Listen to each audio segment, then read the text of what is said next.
So hello everyone, welcome to LCT. दोस्तों, आज हम एंशिएंट हिस्ट्री ऑफ कश्मीर को डिस्कस करेंगे। इस लेक्चर के अंदर हम एंशिएंट टाइम पीरियड की जो कश्मीर की डायनेस्टीज़ थी उनको डिस्कस करेंगे। मेनली हमारा फोकस रहेगा कारकोटा डायनेस्टी के ऊपर और फिर उसके बाद उत्पला डायनेस्टी और गुप्ता डायनेस्टी को देखेंगे।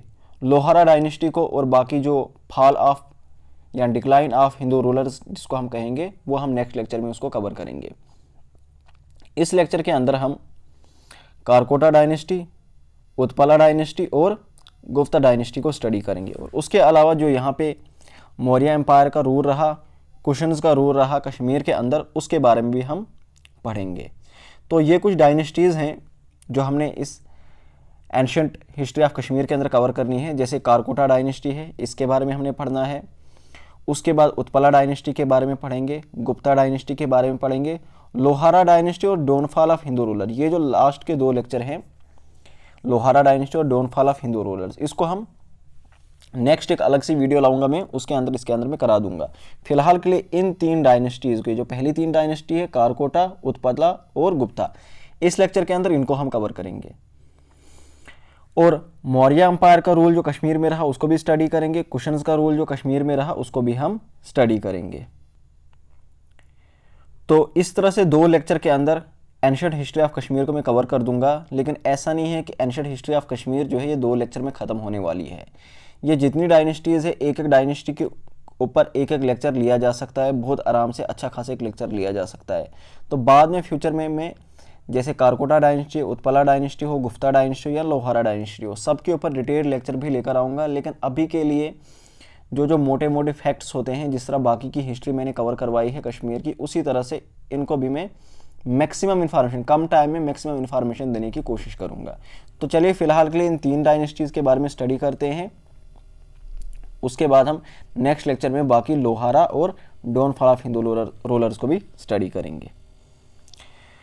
अब आगे बढ़ने से पहले मैं राजतरंगी की बात करूंगा। राजतरंगी की बात हमने sources of history of Kashmir जब हम पढ़ रहे थे तो उसमें भी हमने किया था कि राजतरंगी को लिखा किसने है, कलहन के द्वारा लिखी गई है। तो आपने सुना भी होगा कलहन से राजतरंगी, यानी इसको लिखने वाला, राजतरंगी जो बुक है इसको लिखने वाला कौन है, कलहन। और कलहन को कंसिडर किया जाता है फर्स्ट हिस्टोरियन ऑफ कश्मीर। और राजतरंगी को कब लिखा गया था, जयासिमा जो लोहारा डायनेस्टी का एक रूलर रह चुका है। नेक्स्ट लेक्चर में हम लोहारा डायनेस्टी को कवर करेंगे। तो लोहारा डायनेस्टी का जो रूलर है जयासिमा, उसके टाइम पीरियड पे राजतरंगी को कंपाइल कर दिया गया था। बाद में उस वक्त जब इसको लिखा गया था तो संस्कृत में लिखा गया था, फिर इसका मुल्ला उमर के दोबारा सुल्तान जैनुल आबदीन के टाइम पीरियड में इसका पर्शियन ट्रांसलेशन किया गया था। और फिर एक इंग्लिश स्कॉलर ऑस्टिन ने इसका इंग्लिश ट्रांसलेशन भी कर लिया था। अब राजतरंगी यहाँ पे मैं क्यों बता रहा हूँ, देखिए राजतरंगी के बारे में अभी जितनी भी अर्ली इन्फॉर्मेशन एंशिएंट कश्मीर की जो हमें मिल रही है वो सारी की सारी हमें राजतरंगी से ही मिलती है। एक बहुत इंपॉर्टेंट सोर्स है एंशिएंट हिस्ट्री ऑफ कश्मीर को कंस्ट्रक्ट करने का, स्टडी करने का। अब राजतरंगी किसकी बात कर रही है, तो देखिए राजतरंगी के बारे में आपको मालूम होना चाहिए, ये वो सतीसर लेक की कहानी जो है कि पूरी की पूरी जो कश्मीर है, कश्मीर जो वैली है, इसका एक बहुत बड़ा पार्ट एक लेक की तरह, मतलब पूरा का पूरा जो कश्मीर है, पूरी की पूरी जो कश्मीर वैली है, ये पूरा एक लेक हुआ करता था। एक टाइम पे यहाँ पे एक बहुत बड़ी लेक हुआ करती थी, यहाँ फिर ये पूरा का पूरा कश्मीर ही लेक में डूबा हुआ होता था। इस तरह की एक कहानी है। वहाँ पे एक डेमन हुआ करता था, उसका नाम है जलाद बोआ। हो सकता है इसका नाम पूछे कि ये जो कहानी है इसमें डेमन का नाम क्या है। इस डेमन को, इस राक्षस को या शैतान को ख़त्म किया था, मार दिया था कश्यप ऋषि ने।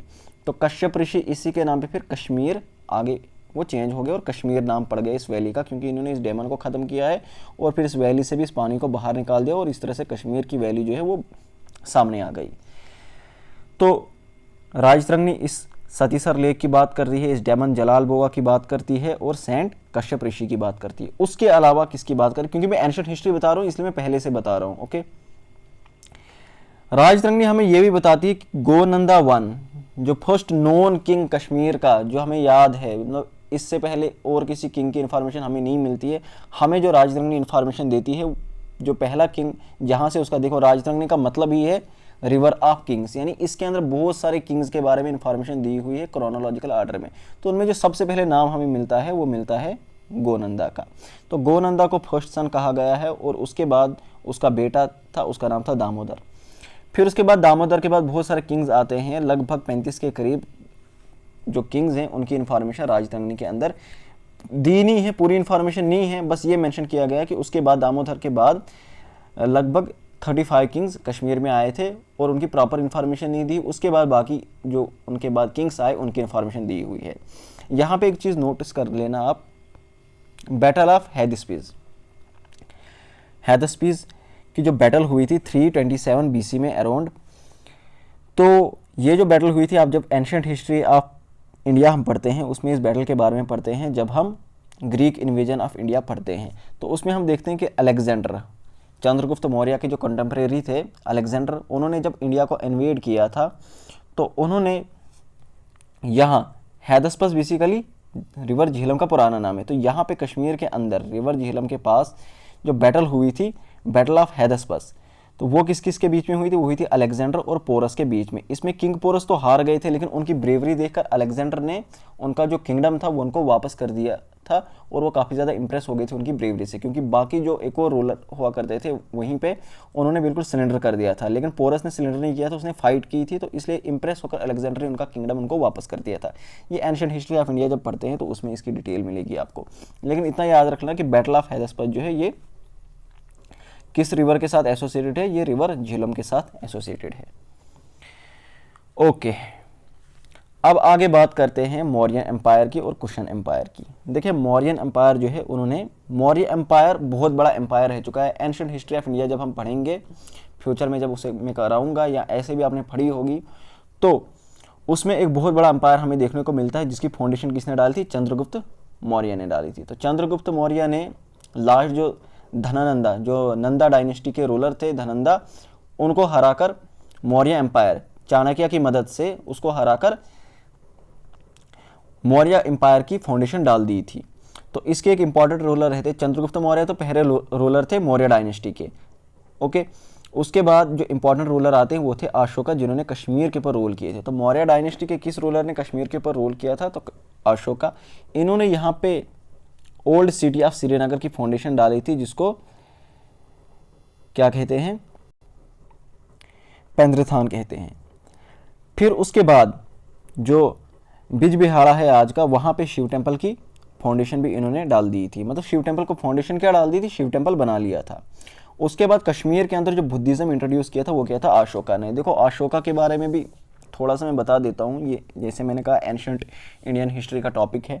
तो मौर्य एम्पायर के बारे में जब हम मौर्य किंगडम के बारे में पढ़ते हैं तो उसमें हम अशोका के बारे में पढ़ते हैं कि अशोका जो थे, इन्होंने एक बैटल अपनी लाइफ में लड़ी थी। उसका ना एक नहीं, बहुत सारी थी, लेकिन उनमें जो सबसे फेमस है वो है बैटल ऑफ कलिंगा।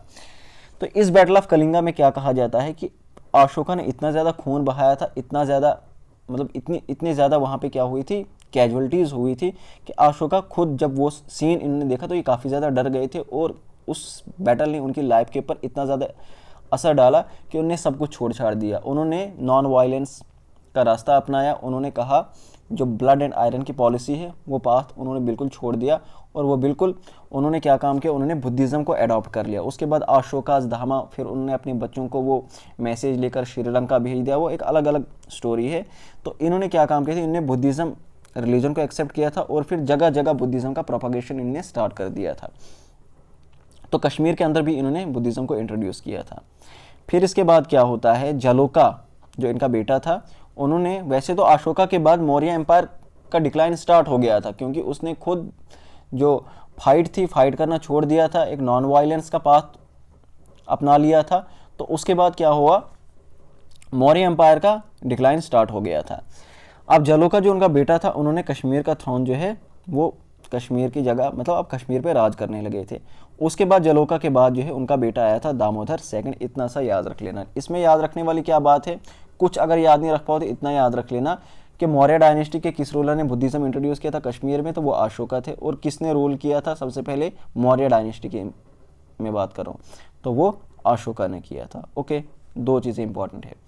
उसके बाद कुशन एम्पायर की अगर हम बात करें तो इसमें कलहन के ही सोर्स से हमें मिलता है कि मौर्याज के बाद कश्मीर पे जिन्होंने रूल किया था वो कौन थे, वो थे कुशन।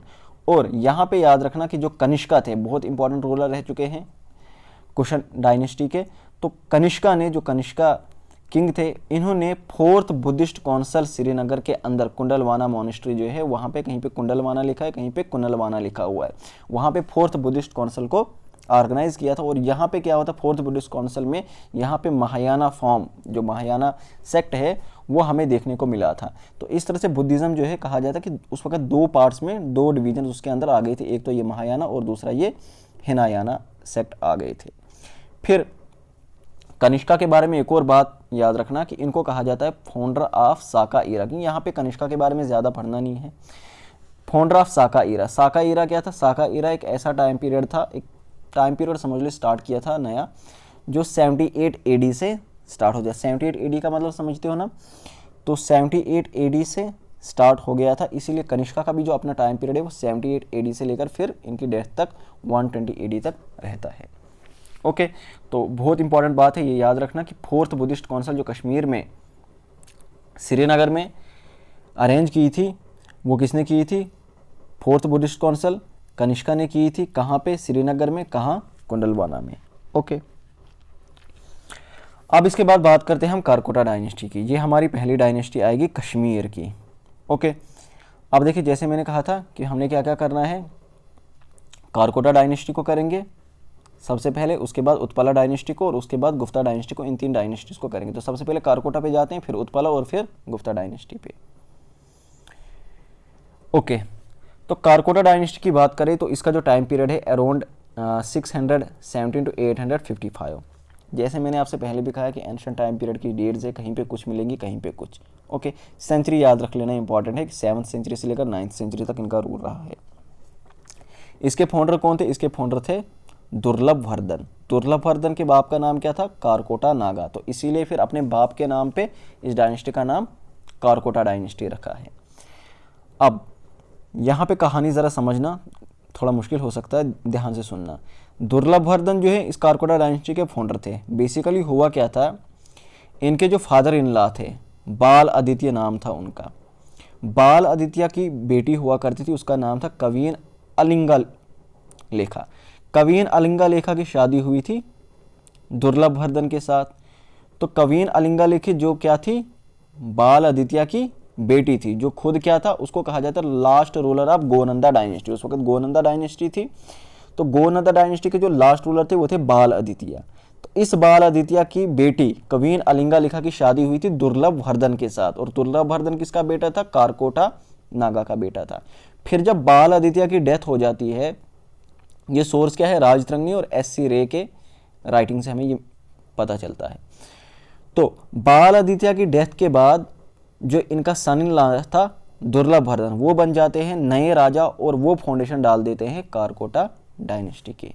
ठीक है ना, क्लियर है, उतना कुछ मुश्किल है नहीं। तो कारकोटा डायनेस्टी के फाउंडर कौन है? दुर्लभ वर्धन। ओके, खुद उनने सक्सीड किसको किया था? बाल आदित्य, यानी उनके फादर इन लॉ की डेथ हो गई थी और बाद में वो नए राजा बने। Father in law Gonanda dynasty से बिलोंग करते थे, तो गोनंदा डायनेस्टी के वो लास्ट रूलर रह चुके हैं। क्यों? क्योंकि इसके बाद जो नई डायनेस्टी, नए रूलर जो आए थे, उन्होंने डायनेस्टी का नाम चेंज किया, नई डायनेस्टी स्टेब्लिश की, उसका नाम अपने बाप कारकोटा नागा के नाम पे उसका नाम कारकोटा डायनेस्टी रख दिया। ओके, तो इनकी जो वाइफ थी कवीन अलिंगा लेखा, जो बाल आदित्य यानी लास्ट रूलर जो थे गोनंदा डायनेस्टी, उनकी बेटी थी। इनसे बेटा होता, कवीन अलिंगा लेखा से बेटा होता इनका, उसका नाम था दुर्लभ भाका। ओके, तो दुर्लभ भाका कवीन अलिंगा लेखा से दुर्लभ वर्धन का बेटा। ओके, तो अब कलहन के अकॉर्डिंगली जो दुर्लभ भाका थे, इन्होंने क्या काम किया, वहाँ पे वैली के अंदर एक नोना नाम का एक मर्चेंट हुआ करता था। उनकी वाइफ काफ़ी ज़्यादा खूबसूरत थी, उसका नाम था नरेंद्र प्रभा। तो उस नरेंद्र प्रभा के साथ वो शादी करते हैं और 3 बेटे होते हैं। उनका नाम क्या था? एक का नाम था चंद्रपीड़ा, एक का नाम था तारापीड़ा और तीसरे का नाम था मुक्तापीड़ा। और ये मुक्तापीड़ा कौन है? ये वही है द ग्रेट ललितादित्य। तो 3 बेटे होते, तो फिर सबसे बड़ा जो इनमें था वो था चंद्रपीड़ा। ये रूल करते हैं अपने बाप दुर्लभ भागा के बाद 9 साल तक अराउंड ये रूल करते हैं। और कलहन ने इनके लिए कहा है क्रिस्ट जेवल अमंग द किंग्स। ये खुद किसने लिखा है? कलहन की राइटिंग में है। तो अगर ये पूछा जाए कि क्रिस्ट जेवल अमंग द किंग्स ये किसके लिए यूज़ किया और किसने यूज़ किया है, तो चंद्रपीड़ा के लिए यूज़ किया, और किसने यूज़ किया है? कलहन ने यूज़ किया है। फिर इसके बाद इनका जो छोटा भाई आता है तारापीड़ा, वो रूल करते, लेकिन उनके बारे में कहा जाता है कि बहुत जालिम रूलर रह चुके हैं। और फाइनली बाद में हमें देखने को मिलता है कारकोटा डायनेस्टी का रूलर ललिता द्वितीय मुक्तापीड़ा। तो ललिता द्वितीय के बारे में हम जानेंगे। तो देखिए ललिता द्वितीय की कश्मीर की जो हिस्ट्री में पढ़ते एक बहुत बहुत बहुत बड़ी इमेज है, बहुत ग्रेट रूलर्स के में इनका नाम इंक्लूड किया जाता है। तो इनका टाइम पीरियड 724 to 60 अप्रॉक्सीमेटली। इनको कहा जाता है समुद्रगुप्त ऑफ कश्मीर।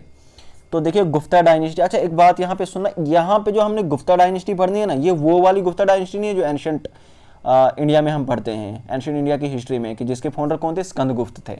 ओके, तो स्कंदगुप्त, फिर चंद्रगुप्त 1, चंद्रगुप्त 2, ओके, फिर समुद्रगुप्त, इस तरह से अलग अलग, वो वाली डायनेस्टी नहीं है ये, ठीक है। यहाँ पे जो गुप्ता डायनेस्टी, ये गुप्ता डायनेस्टी अलग है।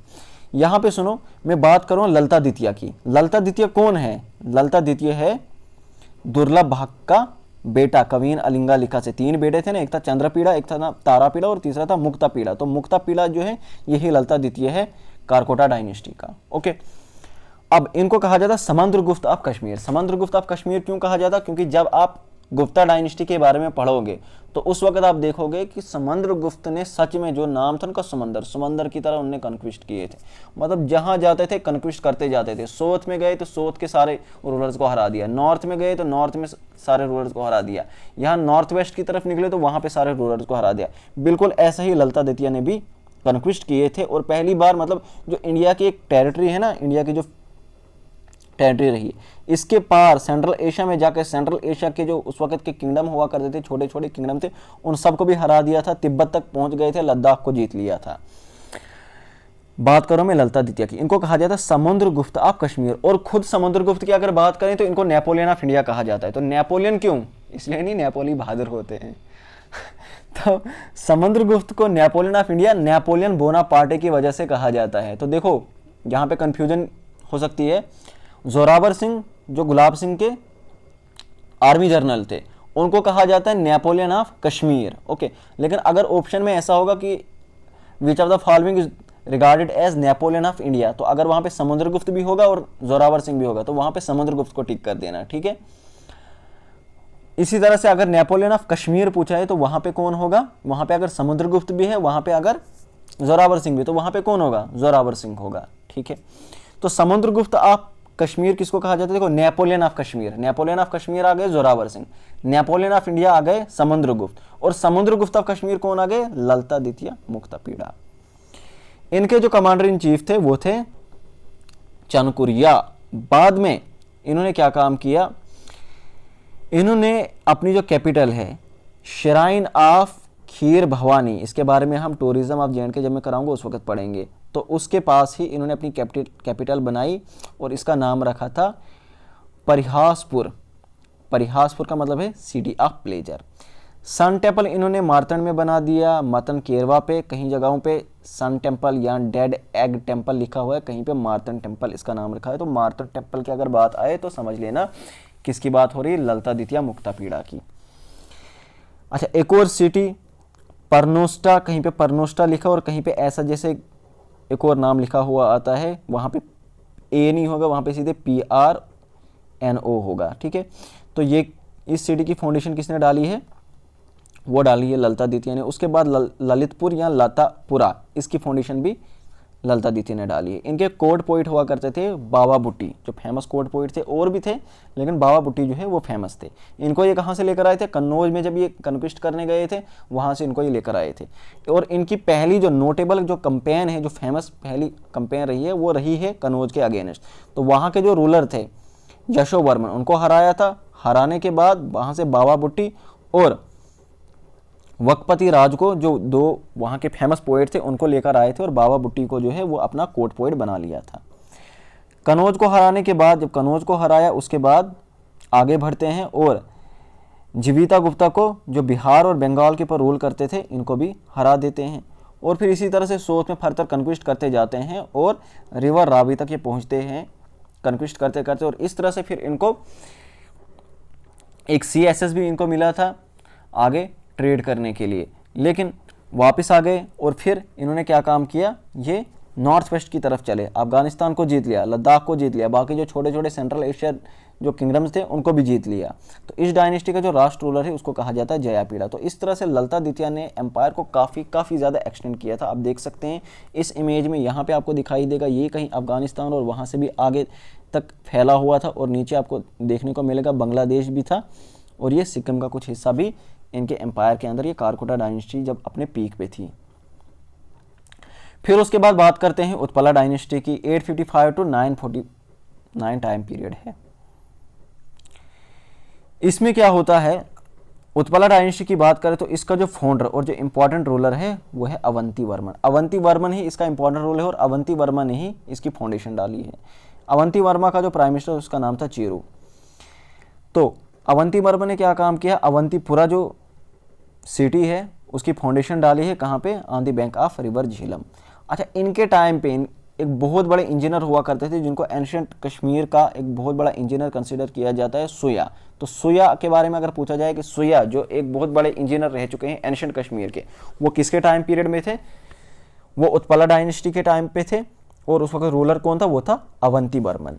कंटेम्प्रेरी हिस्टोरियन की बात करें तो पंडित रत्नाधर काफ़ी फेमस हैं, ये भी किसके कंटेम्प्रेरी थे, ये भी अवंती वर्मा। तो अवंती वर्मा और सुया, अवंती वर्मा तो रहे हिस्टोरियन और सुया इंजीनियर थे, ये दोनों किसके कंटेम्प्रेरी थे।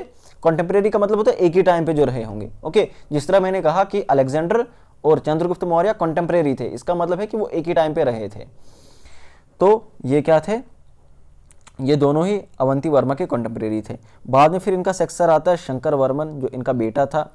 इसके बाद क्या होता है, शंकर वर्मा जब आता है उसके बाद उनकी वाइफ कवीन सुगंधा थ्रोन असेंड करती है। ये कहा जाता है कि शंकर वर्मा जो है ये बीमार रहते थे या उतने ज़्यादा इनको स्किल्स नहीं थे रन करने के, किंगडम को चलाने के, एम्पायर को चलाने के। तो कवीन सुगंधा ने जो थ्रोन असेंड किया, और कवीन सुगंधा के बाद जो है यशकार देव आते हैं। यशकार देव क्या काम करता है, वो वर्णत को अपने कज़न को थ्रोन पे बिठा देता है। कुछ ऐसी ही कहानी चल रही थी। वर्णत क्या काम करता है, वो आगे संग्राम देव को बिठा देता है। आप क्रोनोलॉजी समझ रहे हो, कवीन देखो, अवंती वर्मन के बाद शंकर वर्मन के बाद कवीन सुगंधा के बाद यशकर देव के बाद वर्णत के बाद संग्राम देव को मार देता है उसका मिनिस्टर पारो गुप्ता, और ये फाउंडेशन डाल देता है गुप्ता डायनेस्टी की। ओके, तो इतना ज्यादा क्रोनोलॉजी में घुसने की जरूरत है नहीं, आप इतना याद रख लेना भाई, उत्पला डायनेस्टी जो था उसका फाउंडर कौन था, तो फाउंडर था अवंती वर्मन के जो कंटेम्प्रेरी थे, एक इंजीनियर उसका नाम था सुया, और एक कंटेम्प्रेरी हिस्टोरियन था उसका नाम था पंडित रत्नाधर। बाद में ज्यादा से ज्यादा उसका सक्सेसर कौन था, शंकर वर्मन सक्सेसर था। और लास्ट रूलर जो था संग्राम देव, उसको किसने मारा था, पारो गुप्ता ने मारा था, और गुप्ता डायनेस्टी की फाउंडेशन डाल दी थी। तो गुप्ता डायनेस्टी की बात करें, जैसे मैंने पहले कहा, ये वो गुप्ता डायनेस्टी नहीं थी। इस गुप्ता डायनेस्टी का फाउंडर कौन है, पारो गुप्ता, और वो गुप्ता डायनेस्टी जो है इंडिया की, उसका कौन था, स्कंदगुप्त। तो पारो गुप्ता इसके फाउंडर थे। बाद में उनका सन आता खेम गुप्त, ठीक है, इसको कहीं खेम राजा लिखा हुआ होगा, कहीं खेम प्रिंस लिखा हुआ है। तो खेम गुप्त जो था इनका बेटा था। इंपॉर्टेंट चीज, कवीन दिद्दा जो डॉटर थी, लोहारा डायनेस्टी आप कह सकते हैं, लोहारा डायनेस्टी, लोहारा क्लैन के जो रूलर थे, पुंछ में रूल कर रहे थे, उनकी बेटी थी कवीन दिद्दा। कवीन दिद्दा का काफ़ी बड़ा नाम है एंशिएंट हिस्ट्री ऑफ कश्मीर के अंदर। तो कवीन दिद्दा जो हैं, ये इनके बारे में भी कहा जाता है कि खेम गुप्ता जो है ये राजपाट संभाल नहीं पा रहे थे, इनका भी हेल्थ का इशू चल रहा था या किसी और रीज़न की वजह से। तो कवीन दिद्दा जो है ये डी फैक्टो रूलर बन गई थी स्टेट की। इनके टाइम पे इंपॉर्टेंट इवेंट होता है, महमूद गजनी जो है ये कश्मीर के ऊपर कंट्रोल जमाने की कोशिश कर रहा था कि मैं पूरा का पूरा कश्मीर में अपने कंट्रोल में ले लूँ, लेकिन फेल हो गया था, नहीं कर पाया था। तो कवीन दिद्दा जो है ये किसकी वाइफ थी, ये थी खेम गुप्ता की वाइफ। ओके, और महमूद गजनी जो कश्मीर में इन्वेड करने आया था, कश्मीर को कैप्चर करने आया था, वो किसके टाइम पीरियड पे आया था, कौन सी डायनेस्टी थी, गुप्ता डायनेस्टी थी। कौन सा रूलर था, डी फैक्टो जो रूल कर रहा था वो कवीन दिद्दा थी, और नॉमिनल जो था वो था खेम गुप्ता। ओके, फिर क्या होता है, कवीन दिद्दा जो है ये ट्रांसफर कर देती है अपना जो थ्रोन है, अपना जो कुरान है संग्राम को। तो संग्राम कौन था, इनके भाई, जो कवीन दिद्दा का भाई था उदयराज, उसका बेटा था। तो फिर कवीन दिद्दा की डेथ हो जाती है, और कवीन दिद्दा की डेथ के बाद संग्राम को इन्होंने नॉमिनेट किया था, और यही जो है संग्राम आगे जाकर लोहारा डायनेस्टी की फाउंडेशन डालते हैं। तो राजा संग्राम के बारे में और लोहारा डायनेस्टी के बारे में हम नेक्स्ट लेक्चर में पढ़ेंगे। तो उम्मीद करता हूँ कि ऊपर से जो मैंने आपको बता दिया ये मोटे मोटे फैक्ट्स थे, ये याद रख लेना। इसमें याद रखना डायनेस्टीज़ का क्रोनोलॉजी, ठीक है, क्रोनोलॉजी पूछ सकते हैं। डायनेस्टीज ऊपर नीचे दी हुई होगी, उसका सीक्वेंस पूछ सकते हैं कि बताओ भाई पहले डायनेस्टी कौन आई, दूसरी डायनेस्टी फिर कौन आई। ओके, इसके बारे में पूछा जा सकता है। डायनेस्टी का इंपॉर्टेंट रूलर कौन था, उसका फाउंडर कौन था, किसी क्वीन का नाम, उसके हस्बैंड का नाम पूछ सकते हैं। ओके, इस तरह से क्वेश्चन पूछे जा सकते हैं। तो जैसे मैंने आपसे कहा कि फ्यूचर में जाकर एक एक डायनेस्टी के ऊपर एक एक डिटेल लेक्चर लेकर आऊंगा, लेकिन फिलहाल के लिए ऊपर ऊपर से जो स्पेशली जेके एसएसबी जो फोर्थ क्लास एग्जाम या बाकी जो एग्जाम में पूछते हैं इसी तरह से पूछेंगे। इस डायनेस्टी का इंपॉर्टेंट रूलर कौन था, उस डायनेस्टी का इंपॉर्टेंट रूलर कौन था, इनका सीक्वेंस, डायनेस्टीज को सीक्वेंस में बता दो, इस इंपॉर्टेंट रूलर ने मतलब किस रूलर ने कौन सी चीज़ बनाई, ये चीज़ किसने बनाई, वो चीज़ किसने बनाई। ओके, तो इसके बाद लोहारा डायनेस्टी होगी और decline of Hindu kings in Kashmir, उसके बारे में हम नेक्स्ट लेक्चर में पढ़ेंगे। उम्मीद करता हूँ लेक्चर आपको बहुत पसंद आया होगा, मैंने जस्टिस किया होगा लेक्चर के साथ। Thank you so much, bye bye, take.